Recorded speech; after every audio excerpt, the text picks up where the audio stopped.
Hello everyone, so guys welcome to engineers Adda. My self रजत सिंह और आप सभी का स्वागत है अड्डा 24/7 के इंजीनियरिंग के इस प्लेटफॉर्म पे। आरआरबी जेई एएलपी 2024 ये ऑफिशियल नोटिफिकेशन आपका आ चुका है वेबसाइट पे आरआरबी के, और जितने भी इंपॉर्टेंट पॉइंट हैं उन सभी पॉइंट को वन बाय वन करके आज के इस वीडियो में मैं डिस्कस करने वाला हूं। चाहे बात करूं एलिजिबिलिटी की, सिलेबस क्या रहने वाला है, exam pattern, salary, important date क्या है और इस एग्जामिनेशन के फॉर्म को आप कैसे फिल कर सकते हैं। चलिए वन बाय वन बात करते हैं। सबसे पहले गाइज, आपने अगर नहीं देखा होगा तो यहाँ पे आरआरबी की तरफ से एएलपी के प्रॉपर नोटिफिकेशन आ चुके हैं। यहाँ पे वैकेंसीज जरूर थोड़ी सी डिसअपॉइंटिंग है, क्योंकि एक्सपेक्टेशन बहुत ज़्यादा थी सबको। उसके रिगार्डिंग बहुत सारे बच्चे अलग अलग प्लेटफॉर्म पे बोल भी रहे हैं। मैं भी कह रहा हूँ कि डेफिनेटली यहाँ पे वैकेंसीज कम है, लेकिन कितनी वैकेंसीज हैं उसके बारे में आपको बता दूं। और जो बच्चे पहली बार अभी इस वीडियो को देख रहे हैं उनको ये समझना बहुत ज़रूरी है कि नंबर ऑफ वैकेंसीज कितनी है इस पर्टिकुलर एग्जामिनेशन में जो निकली हैं, और साथ ही साथ important date one by one करके बात करते हैं गाइज, है ना। सबसे पहले गाइज देख सकते हो यहाँ पे opening date of application 20/1/2024। This is the opening date. 20/1/2024 से आपके फॉर्म फिल किए जाएंगे यहाँ पे। और क्लोजिंग डेट जो है 19 फरवरी, यानी कि एक महीने का आपको प्रॉपर यहाँ पे समय मिल रहा है। 19 फरवरी क्लोजिंग डेट है यहाँ पे। Date of modification window for correction in application form 20 से लेके 29/2 तक, मतलब पूरा का पूरा फरवरी मंथ फिर से अलॉट यहाँ पे किया गया है आपके करेक्शन के लिए। अगर आपको करेक्शन करना है, मॉडिफिकेशन करना है, उसके एडिशनल चार्जेस होते हैं, उसको पे करके आप कर सकते हैं अगर कुछ गलतियां हुई हैं तो। Applications are invited for eligible candidate. अब यहाँ पे जो पोस्ट है वो कितनी है वो देखिए। असिस्टेंट लोको पायलट एएलपी, इसकी पोस्ट यहाँ पे निकाली गई है, जिसमें लेवल पे 7th है, सीपीसी लेवल 2। इनिशियल पे जो रहने वाला है, जो सैलरी इनिशियल पे रहने वाली है वो 19,900 है। मेडिकल स्टैंडर्ड A1 मांगा गया है, इसके बारे में भी आगे बताऊंगा आपको। एज का क्राइटेरिया यहाँ पे मेंशन है, रिलैक्सेशन वगैरह सब कुछ है इसमें। एज ऑन 1/7/2024, 18 से 30 वर्ष की एज होनी चाहिए। एज में रिलैक्सेशन भी है इसमें, लेकिन 1/7/2024 ये क्रूशियल डेट है जिस दिन आपकी एज का कैलकुलेशन किया जाएगा, राइट। और यहाँ पे टोटल वैकेंसी देख सकते हो 5696, 5696 वैकेंसी हैं। 5696 वैकेंसीज यहाँ पे प्रेजेंट है। अब यहाँ पे जोन वाइज वैकेंसी आगे चल के दी हुई है, उसको भी हम लोग देखेंगे। फटाफट कुछ इंपॉर्टेंट पॉइंट पे बात करते हैं। देखिए इंपॉर्टेंट इंस्ट्रक्शन यहाँ पे दिया हुआ है कि candidate waiting for final result of prescribed educational qualification oblique technical qualification are not eligible. मतलब यहाँ पे फाइनल ईयर वाले स्टूडेंट होंगे जिनके पास सर्टिफिकेट नहीं होगा, क्वालिफिकेशन, एजुकेशनल क्वालिफिकेशन का सर्टिफिकेट नहीं होगा, वो एलिजिबल नहीं है। फाइनल रिजल्ट जिनका मतलब ऑब्वियस सी बात है कि अभी नहीं मिला है, candidate waiting for final result, तो वो क्वालिफाइड नहीं है। Application must be submitted online through the official RRB website. Official website के थ्रू ही एप्लीकेशन आपके सबमिट होंगे। एलिजिबिलिटी में मेडिकल जो क्राइटेरिया है, क्वालिफिकेशन है, एज का क्राइटेरिया है, अगर ये सारी चीज़ें आप फुलफिल करते हो तो डेफिनेटली इस फॉर्म को फिल कर पाओगे। एक एक करके डिटेल में बात करते हैं इन सभी पे। Medical fitness, candidate must ensure they fulfil the prescribed medical standard for the post of ALP. Candidate who are found medically unsuitable for this post shall not be given any alternative appointment. आप medical standard में fail होते हो तो आपको दूसरी कहीं जगह नहीं भेजा जाएगा, सीधे सीधे आपको हटा दिया जाएगा। यहाँ पे मेडिकल क्राइटेरिया के बारे में लिखा है। एज 18 से 30 पहले आपको बता चुका हूँ। Selection of RRB wise and railway wise vacancy indicated in CN provisional. यहाँ पे एक इंपॉर्टेंट पॉइंट था, candidate can choose only one RRB. एक आरआरबी आप चूज कर सकते हो कि किस जोन से आपको फॉर्म भरना है। Preferred for railway zone, notified under that chosen RRB only, उसी में आपका सिलेक्शन होता है। उसमें आपको जोन वाइज वैकेंसीज भी दी होती हैं, अभी आगे आपको दिखाऊंगा। Details filled in the create an account form including mobile number, email ID can not be modified at any stage of account creation. ठीक है, मतलब ऑब्वियस सी बात है कि आप जब रजिस्ट्रेशन करोगे, फॉर्म को फिल करोगे, तो ये दो चीज़ें आपकी चेंज नहीं होंगी किसी भी स्टेज पे। चलिए आगे बढ़ते हैं, आगे देखते हैं।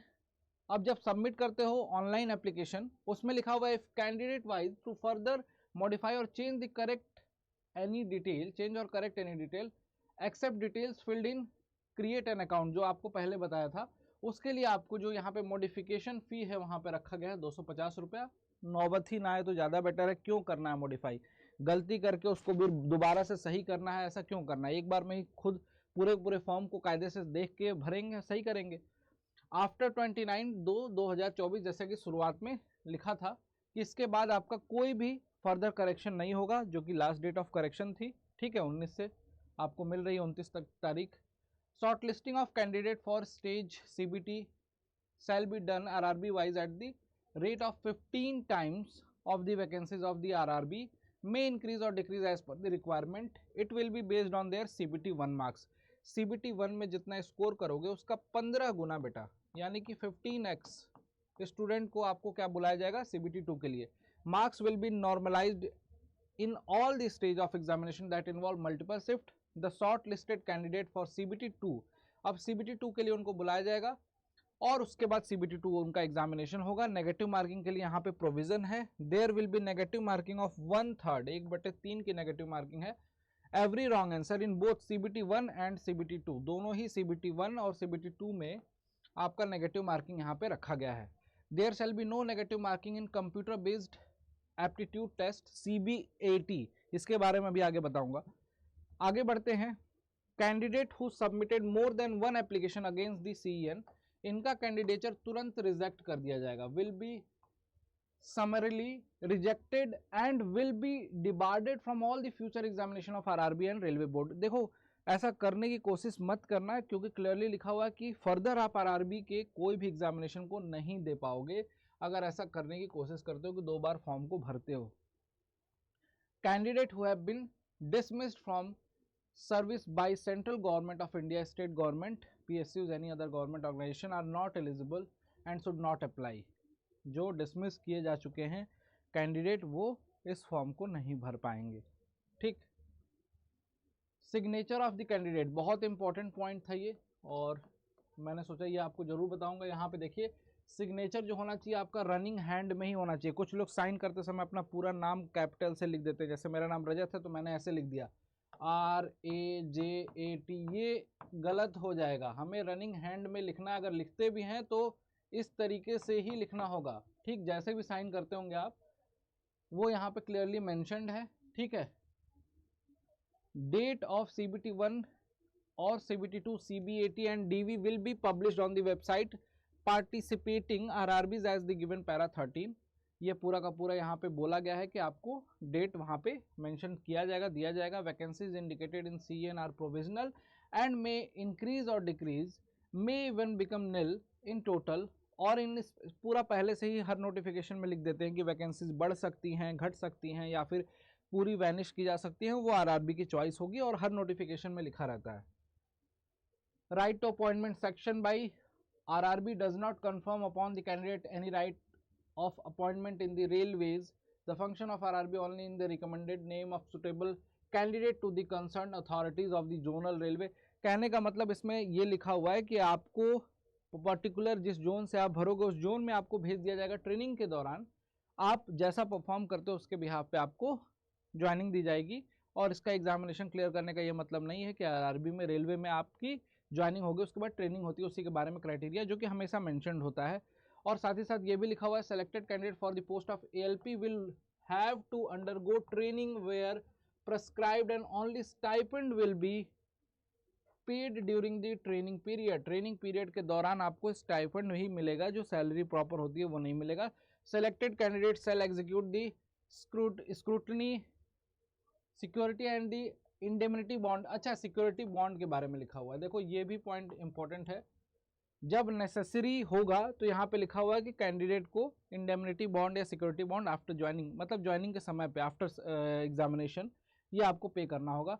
पोस्टिंग लिखा हुआ है ordinarily a railway servant shall be employed throughout service on the railway और railway establishment in which he is posted on first appointment and shall have no claim as a right for transfer to another railway और another establishment.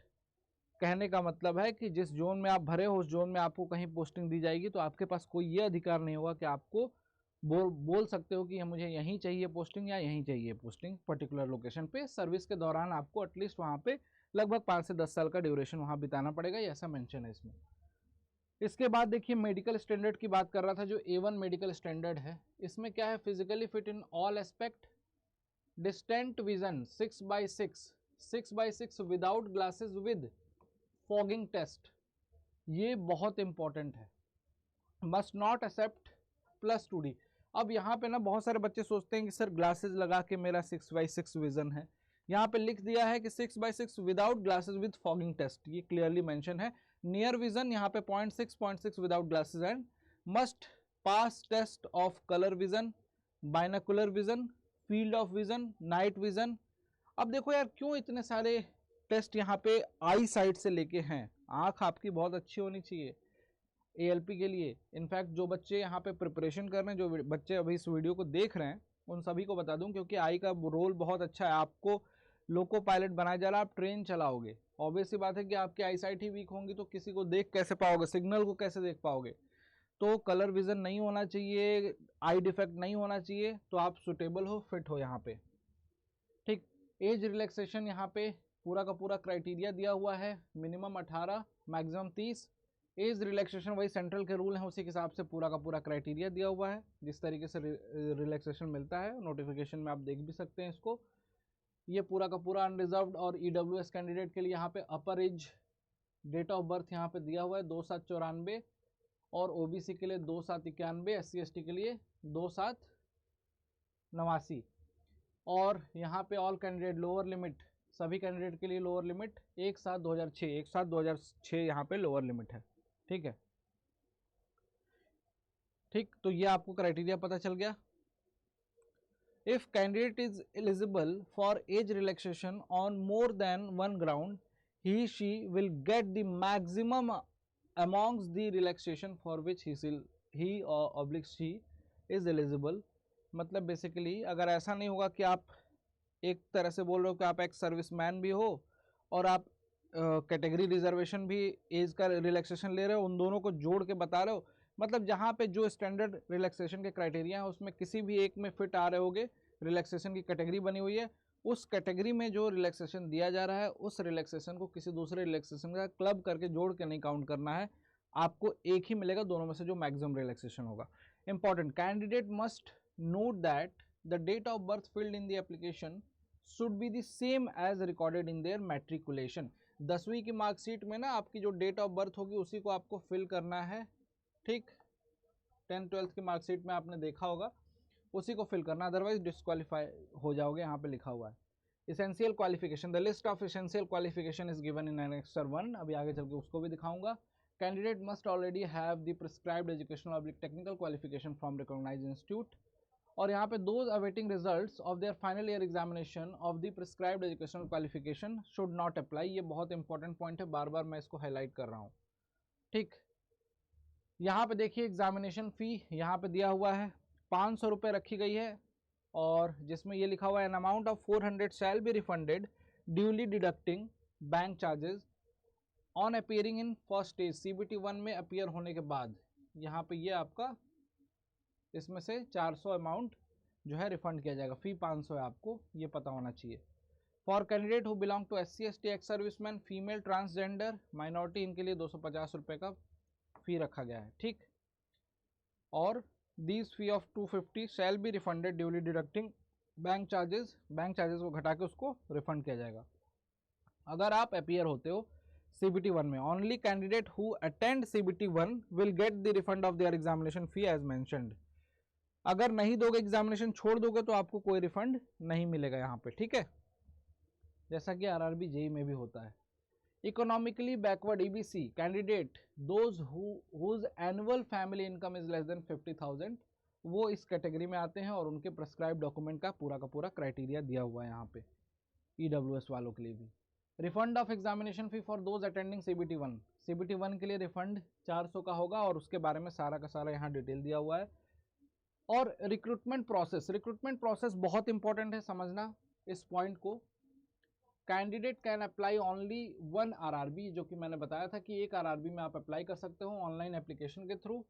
The recruitment process CBT 1 पहले stage में आपका होगा, इसमें आपको 15 गुना बच्चों को सेलेक्ट किया जाएगा। CBT 2 होगा, उसके बाद यहाँ पे देखो लिखा हुआ है CBAT, computer based aptitude test, उसके बाद डॉक्यूमेंट वेरिफिकेशन और medical examination. Information on the examination schedule and venues will be given due course through official website, SMS के थ्रू एंड ईमेल के through. Request for postponement of any of the stage और change of venue, date and shift will not be entertain under any circumstances. ये important point है, यहाँ पे देख सकते हो। फर्स्ट है CBT 1। CBT 1 will only be screening exam for shortlisting eligible candidate for CBT 2 based on their normalized marks and merit। मतलब CBT 1 के मार्क्स फर्दर आपको जुड़ेंगे नहीं फाइनल सिलेक्शन के बाद। CBT 1 केवल और केवल क्वालिफाइंग है, उसको आपने क्वालिफाई किया, उसके मार्क्स को भूल जाओ। CBT 2 अच्छे से परफॉर्म करना है।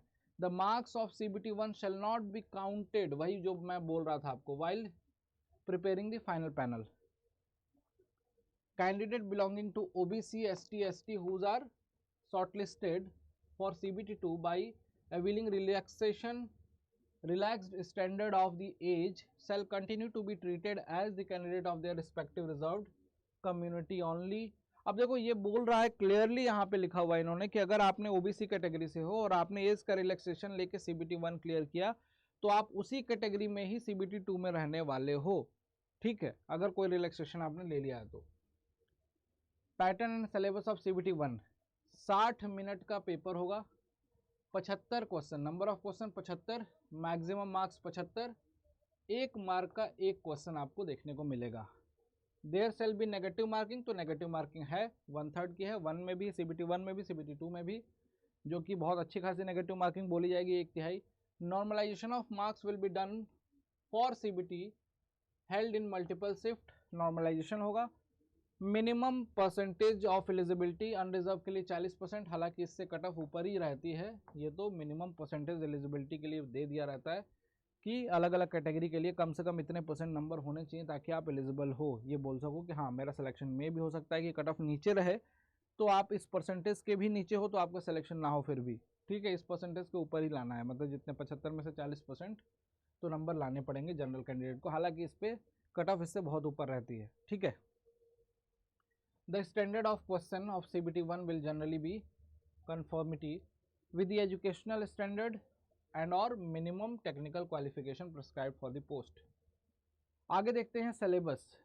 मैथमेटिक्स में number system, board mass, decimals, fraction, LCM, HCF, ratio and proportion. Basically आपने 10th 12th में जो पढ़ी है मैथ्स वही पूरा का पूरा 10th स्टैंडर्ड का ही सिलेबस है इसमें, और बेसिकली साइंस का भी देख लोगे तो जनरल साइंस में भी वही सारे पॉइंट्स हैं।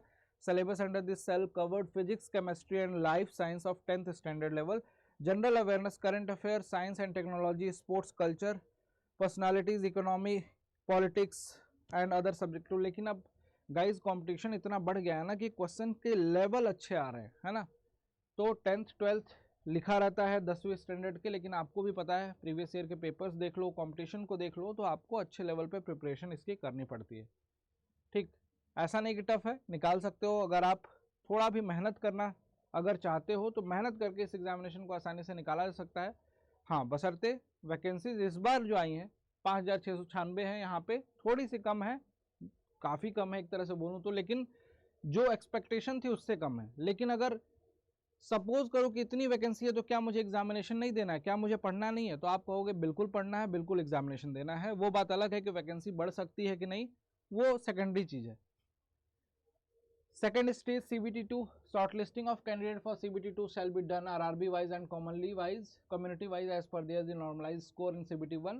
Total candidates shortlisted CBT 2 shall be limited to 15 times, यहाँ पे बोला गया है जो मैंने बताया था आपको पहले।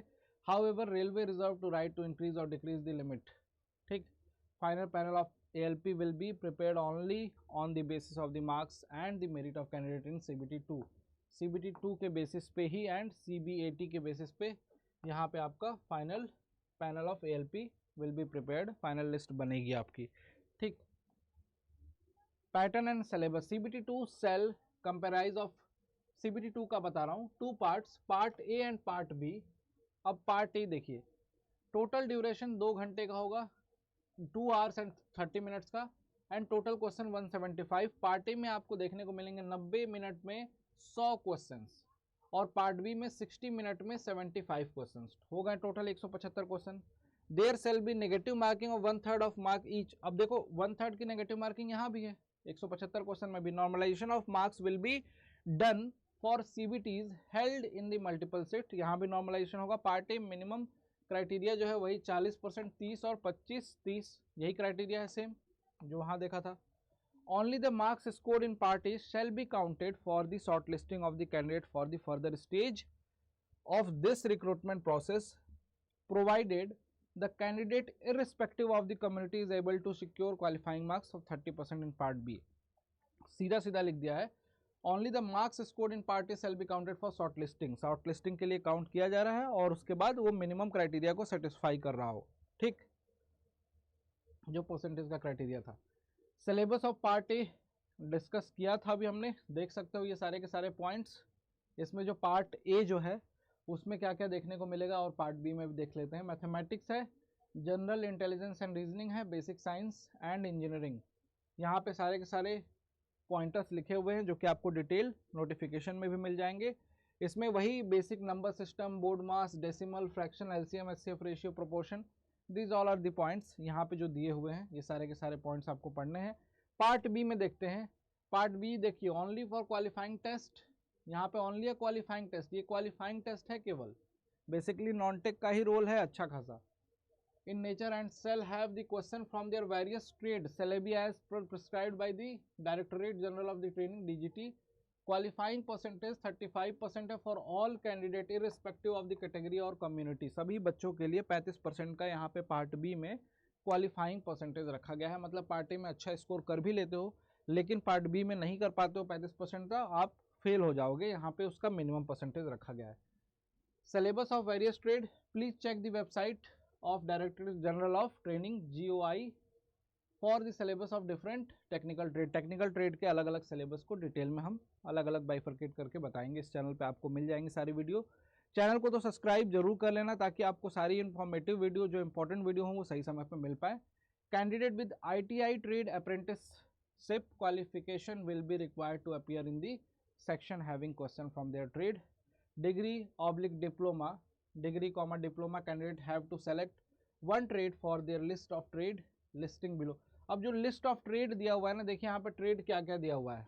यहाँ पे देखिए electrical engineering and combination of various stream of electrical engineering. यहाँ पे क्वालिफिकेशन में लिखा हुआ है ट्रेड कौन सा, electrician, instrument mechanic, wireman, armature and coil winder, यहाँ पे refrigeration and air conditioning machine. ये सारे के सारे ट्रेड हैं जिसमें ये बच्चे एलिजिबल होंगे।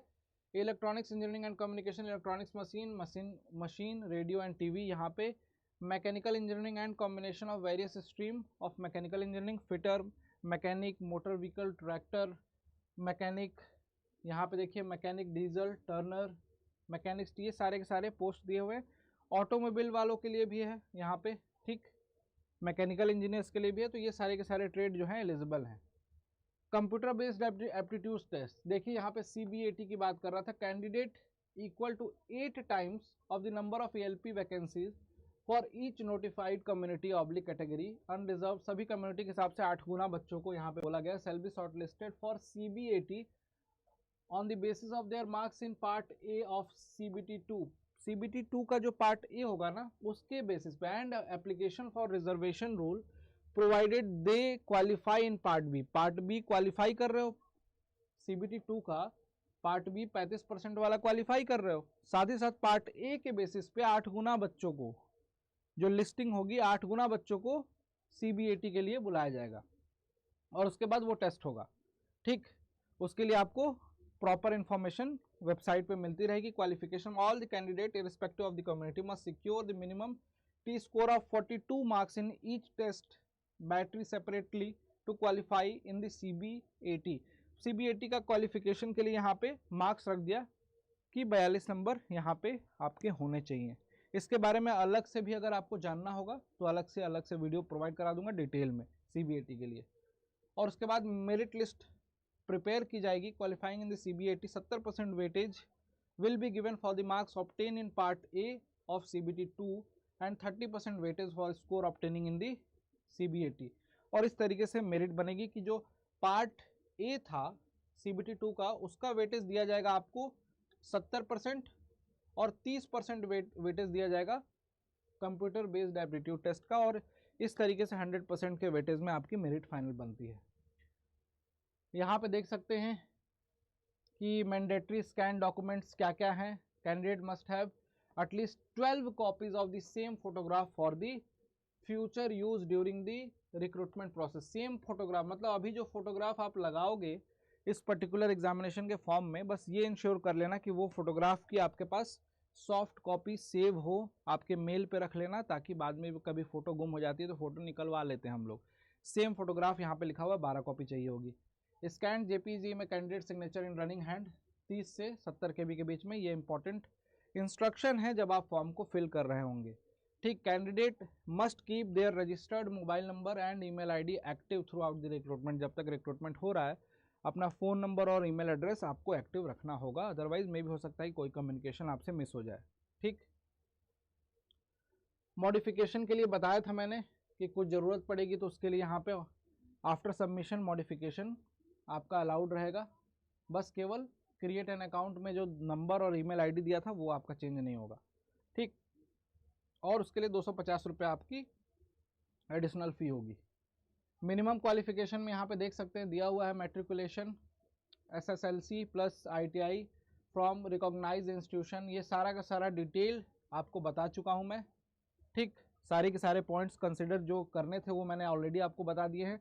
जोन वाइज आप देख सकते हो किस तरीके से जोन वाइज वैकेंसीज लास्ट में दी हुई हैं, किस जोन में, अहमदाबाद में, अजमेर, यहाँ पे देख सकते हो कि WR में अब UR की कितनी पोस्ट है, SC की कितनी है, टोटल कितनी है, उस हिसाब से जोन सेलेक्ट कर सकते हो आप लोग। प्रेफरेबली ये अपने कन्वीनियंस के हिसाब से आप सेलेक्ट करेंगे। और ये सारे के सारे क्वालिफिकेशन जो थे वो यहाँ पे लिखा हुआ है कि क्या क्या चाहिए। अगर आपके पास इलेक्ट्रिकल या इलेक्ट्रॉनिक्स इंजीनियरिंग की डिग्री है या फिर डिप्लोमा है तो उसमें क्या क्या मांगा गया है। Matriculation oblique SSLC plus 3 year diploma mechanical oblique electrical electronics, और यहाँ पे ITI वालों के लिए, डिग्री वालों के लिए degree in the engineering discipline as above will also be acceptable. इन्हीं डिसिप्लिन में अगर डिग्री है तो वो बच्चे भी भर सकते हैं। सिविल वालों के लिए यहाँ पे पोस्ट नहीं है। ठीक है, तो इस तरीके से पूरी की पूरी डिटेल आप देख सकते हो यहाँ पे दी हुई है। और अगर आप एक एस्पिरेंट हो जो एग्जामिनेशन के फॉर्म को फिल करना चाहता है तो मैं यही कहूँगा कि आपको डेफिनेटली इस पर्टिकुलर फॉर्म को फिल करना चाहिए दोस्त। और जितने भी एस्पिरेंट हैं, इनफैक्ट मैं उन सभी बच्चों को बोलूँगा जो RRB ALP के एग्जामिनेशन को क्लियर करना चाहते हैं, उनके लिए क्लासेस भी अवेलेबल है अड्डा 24/7 के एप्लीकेशन पे। वहाँ पे जाके आप अपने पर्टिकुलर सब्जेक्ट को पढ़ सकते हैं, डिटेल में पढ़ सकते हैं। नॉन टेक्निकल और टेक्निकल के कोर्सेज आपको मिल जाएंगे। अगर आपकी ब्रांच मैकेनिकल है तो मैकेनिकल इंजीनियरिंग महापैक ज्वाइन कर सकते हैं, जिसमें आपको SSC JE के भी क्लासेज और अदर स्टेट की JE की क्लासेज, ALP की क्लासेज, इनफैक्ट अगर RRB JE भी आ जाता है फ्यूचर में तो उसकी भी क्लासेज आपको इसमें मिलेंगी। आपको फर्दर किसी भी बैच को खरीदने की ज़रूरत नहीं पड़ेगी। उसी तरीके से इलेक्ट्रिकल और इलेक्ट्रॉनिक्स वालों के लिए भी यहाँ पे इलेक्ट्रिकल इंजीनियरिंग महापैक है। डिस्काउंट कोड आप यूज़ करेंगे Y293, जिससे कि आपको ये बैच लोवेस्ट प्राइस में मिल जाएगा। अड्डा 24/7 के एप्लीकेशन को डाउनलोड करना है और डाउनलोड करने के बाद गाइज क्या करना है आपको, उसमें AE एंड JE एग्ज़ाम्स दिखाई देगा। ब्रांच सेलेक्ट कर लेना अपनी मैकेनिकल या इलेक्ट्रिकल जो भी ब्रांच हो, उसमें आप महापैक पे क्लिक करोगे, ये दिखाई देगा।